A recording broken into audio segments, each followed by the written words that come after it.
So tell me, how would an organization or agency go about requesting the services of a CDI? How do they get a hold of someone like you? A great deal depends on the ASL interpreter, since they are the first one with access to the participants.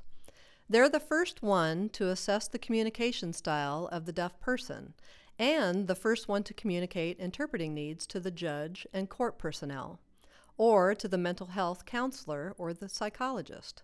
A great deal of accountability rests with that preliminary interpreter to recognize that the level of communication necessary can't be met with standard ASL, and to clearly convey the need for and the role of a CDI. The ASL interpreter has to accept this accountability even when it means putting the proceedings on hold, rather than moving forward alone in an attempt to make the interpretation work without the expertise of a CDI. If the interpreter ignores the complexity of the communication needs, it means they will often find themselves in a hole that becomes too deep to dig their way out. Once they realize the communication is too tangled to resolve, they might attempt to advocate for a CDI. But at that point, it becomes disruptive, since personnel are unable to understand why the request wasn't made from the start.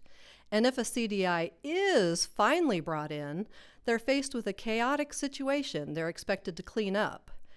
Is that fair to anyone? To the CDI? To the parties involved? Not to mention the waste of time and resources up to that point. The ASL interpreter must recognize the responsibility inherent in their assignment. They cannot simply arrive and begin interpreting. They have to make time to do a language assessment prior to beginning the work and immediately inform staff of any need for a CDI from the beginning. Avoid any subsequent turmoil. Oh, yes. Yes, cost and accuracy, they're both crucial, and that preliminary ASL interpreter has answerability for both. What great advice for those of us that work as ASL interpreters. We do have an obligation to make that communication process the best it can be. Aren't there other situations where it would be obvious to schedule a CDI ASL interpreter team right from the start? For example, a deaf person here from another country using a sign language that isn't American Sign Language, right? Exactly. If an agency doesn't realize that the deaf person doesn't use ASL, or because of confidentiality issues, they may not give enough information to the assigned interpreter, then when the interpreter arrives, they have to make an immediate decision. If a deaf person is here from another country, not only is their sign language different, there's an added layer of cultural norms they may be unaware of. And then that is multiplied when you get into the legal system. For example, with our constitutional rights and legal processes, which may be completely unfamiliar. Those are things that need to be taken into consideration, and once explained, often result in an understanding and willingness to get the interpreting process right the first time. The second setting that mandates calling a CDI from the beginning is mental health. In these situations, it's complicated not only by the language, but by cognitive functioning, as well as the behavioral norms that mental health professionals may not be aware of. Some of the interpreting process may take on more narrative forms that alert the psychologist to behaviors they might otherwise overlook. Visual cues, repetitive actions, repetitive statements, body language, these are all aspects that the provider might not realize are as significant as the words they're hearing. And providers need this information, mediated by the CDI, to provide appropriate care. Another aspect to consider would be situations involving deaf juveniles, those under the age of 18. A CDI should definitely be called in for these types of situations. They can distinguish nuances in the aspect and demeanor of deaf youths that go beyond typical age-related behavior, and they can clarify whether the juvenile understands the gravity of the situation and any intentions and statements they might make. In reality, deaf people have an inalienable right to clear communication in any situation, and so they may request a CDI at any time to ensure they can communicate using their native language. That's another thing. We need to encourage deaf people to ask for what they need. Asking for a CDI doesn't mean they're not satisfied with the ASL interpreter. And I want to make that clear to ASL interpreters. It doesn't mean they're not qualified to do the work. That's not the point. The point is taking full advantage of all that an ASL interpreter and a CDI bring to the table as a team. When that team is able to work in tandem to thoroughly process the information, to construct it properly, and to deliver it to all of the parties involved, that experience is so well worth it. Not only for deaf people, but also for members of the public dealing with them in a multitude of situations. Linda, you emphasize the importance of the team approach and how it's the team working together that makes the process so rich and meaningful. How do you prepare to work with your team, the ASL interpreter? Preparing is vital.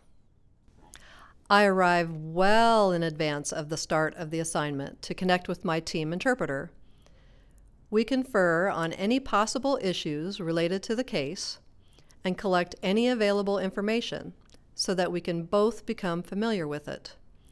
Then we meet with the deaf party and briefly assess language and appropriate register. That allows us as a team to solidify our interpreting strategy. At the same time, we need to acquaint any first-time users with how the interpreting process works with a CDI. The CDI takes the lead role at this time, and the team requests a brief meeting in chambers to allow the judge to become comfortable with both interpreters and with the process before the case is called. That way, we can work out any other considerations or logistics that might be necessary. Once we establish roles and communication processes, we can all work collaboratively and as a true team.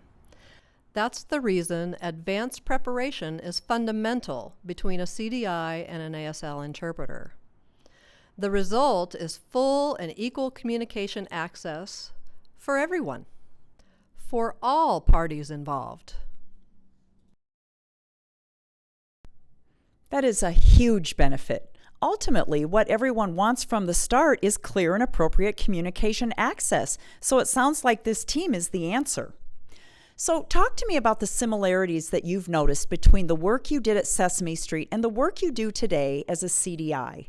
Well, that's why it was such a natural transition. It really boils down to what I've drawn from my acting career, which includes presence, presentation, and proficiency in communicating deaf culture to those with no prior knowledge. And, of course, it includes the ability to transition between English and ASL, languages that exist in two distinct planes and modalities, while also retaining meaning. What a challenge! But going from the written script to performance ASL prepared me for that. And let's see, then there's the next skill.